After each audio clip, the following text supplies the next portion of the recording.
ناظرین، میں تفسیر قرآن صراط الجنان پڑھ رہا تھا اور ایک بڑا شاندار واقعہ مجھے پڑھنے کو ملا۔ قرآن پاک کی ایک آیت کے تحت یہ واقعہ مفتی صاحب نے لکھا اور حدیث پاک میں گویا یہ واقعہ ہے، اور یہ پیارے آقا علیہ الصلوۃ والسلام کے دور میں ہوا۔ ماجرا یہ تھا کہ ایک شخص جس کا نام تھا ثعلبہ پیارے آقا علیہ الصلوۃ والسلام کے پاس آیا اور کہتا، حضور میرے مال میں برکت کی دعا کر دیں۔ میں اس واقعے کا خلاصہ پیش کر رہا ہوں۔ تو پیارے آقا علیہ الصلوۃ والسلام نے فرمایا، اے ثعلبہ، وہ اچھا ہے مال جس پر تم اللہ کا شکر ادا کر سکو، چاہے وہ تھوڑا ہو، اس زیادہ مال سے بہتر ہے جس کا تم شکر ہی ادا نہ کر سکو۔ کچھ دنوں کے بعد ثعلبہ پھر آیا، کہتا، حضور میرے مال میں برکت کی دعا کر دیں۔ پیارے آقا علیہ الصلوۃ والسلام نے دعا کر دی۔ اب نبی پاک دعا کریں تو قبول تو ہونی تھی۔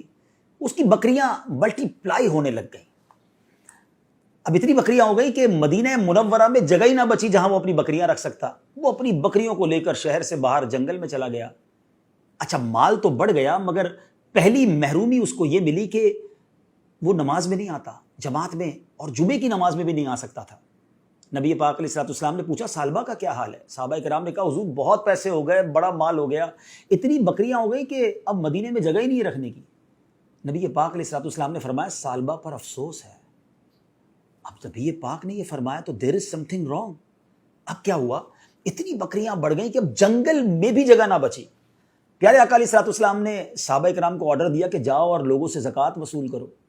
صحابہ کرام زکوٰۃ لیتے لیتے ثعلبہ کے پاس پہنچے اور کہا کہ تم نے بھی زکوٰۃ دینی ہے۔ جب اس نے کیلکولیٹ کیا تو زکوٰۃ میں تو بہت ساری بکریاں دینی پڑ جاتی۔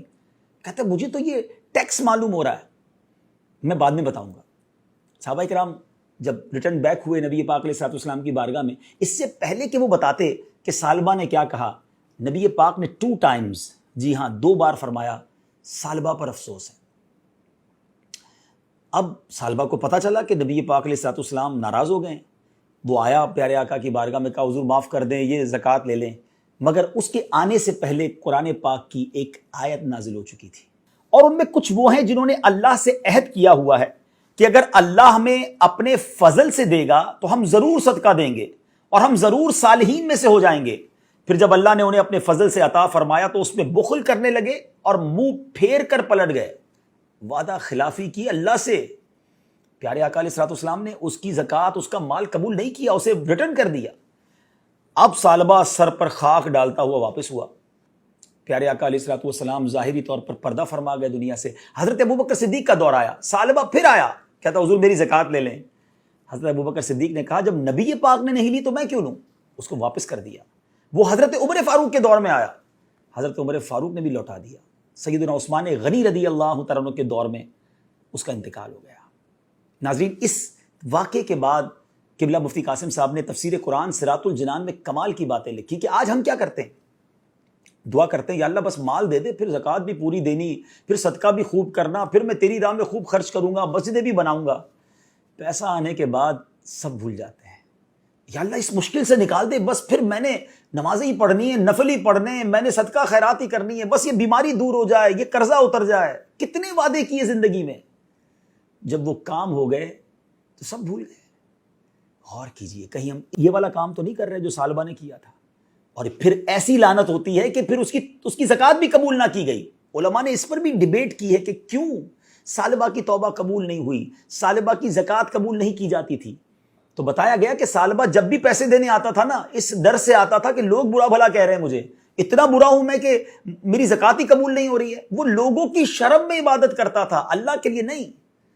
آج بھی کچھ لوگ ایسے ہیں کہ اس لیے نیکیاں کرتے ہیں، اس لیے حج کرتے ہیں، اس لیے زکوٰۃ دیتے ہیں، اس لیے قربانی کرتے ہیں، بڑے بڑے جانور لاتے ہیں کہ لوگ کیا کہیں گے اگر میں نہیں کروں گا، کنجوس کہیں گے لوگ۔